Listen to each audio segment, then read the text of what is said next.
dont nous lisons deuxième épître à Timothée par Paul, chapitre 2, verset 1. Toi donc, mon enfant, fortifie-toi dans la grâce qui est en Jésus-Christ. Et ce que tu as entendu de moi, en présence de beaucoup de témoins, confie-le à des hommes fidèles qui soient capables de l'enseigner aussi à d'autres. Souffre avec moi comme un bon soldat de Jésus-Christ. Il n'est pas de soldat qui s'embarrasse des affaires de la vie s'il veut plaire à celui qui l'a enrôlé. Et l'athlète n'est pas couronné s'il n'a pas combattu suivant les règles. Il faut que le laboureur travaille avant de recueillir les fruits. Comprends ce que je dis, car le Seigneur te donnera de l'intelligence en toutes choses. Souviens-toi de Jésus-Christ, issu de la postérité de David, ressuscité des morts, selon mon évangile, pour lequel je souffre jusqu'à être lié comme un malfaiteur. Mais la parole de Dieu n'est pas liée. C'est pourquoi je supporte tout à cause des élus, afin qu'eux aussi obtiennent le salut qui est en Jésus-Christ, avec la gloire éternelle. Cette parole est certaine. Si nous sommes morts avec lui, nous vivrons aussi avec lui. Si nous persévérons, nous régnerons aussi avec lui. Si nous le renions, lui aussi nous reniera. Si nous sommes infidèles, il demeure fidèle, car il ne peut pas renier lui-même, il ne peut pas se régner lui-même.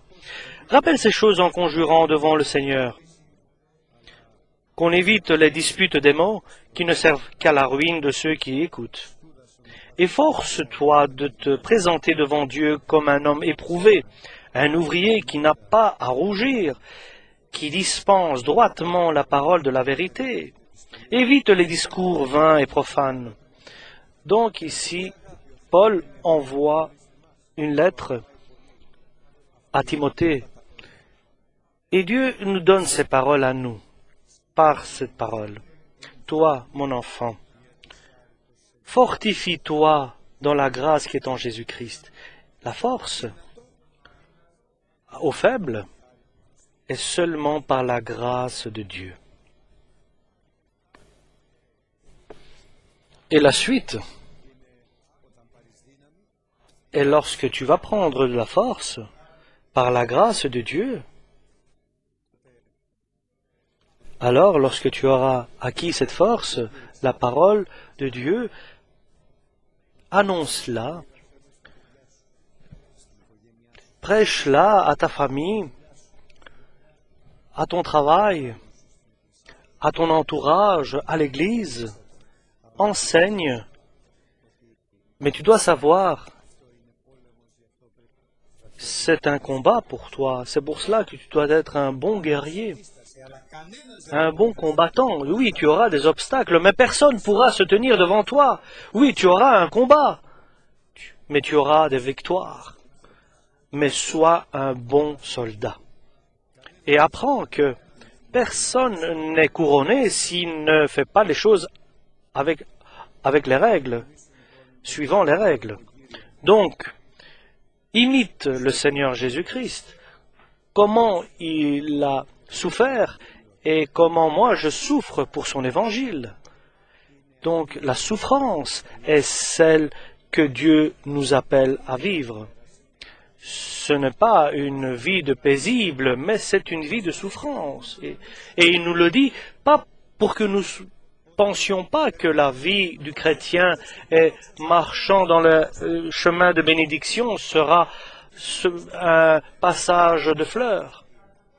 Mais c'est un chemin de difficulté et de souffrance. Mais enfin, c'est une bénédiction.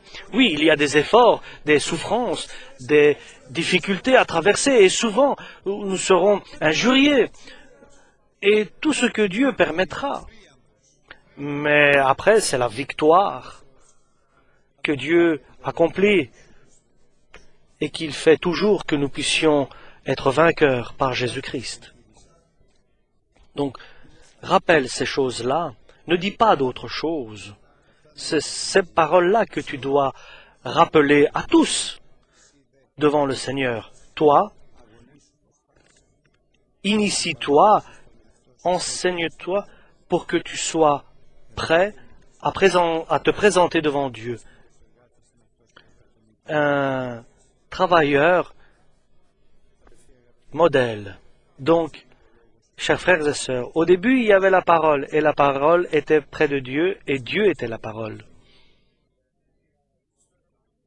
Restons à la parole de Dieu. À la parole de Dieu par la force du Saint-Esprit.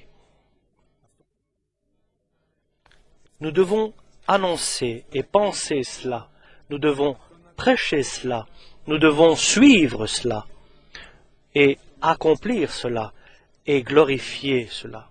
Dans notre vie sera avec une totale certitude dans la gloire de Jésus et dans l'amour du Père Dieu. Amen. Maintenant, levons-nous.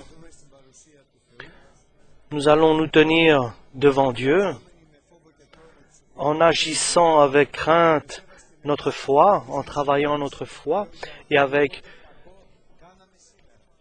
piété et avec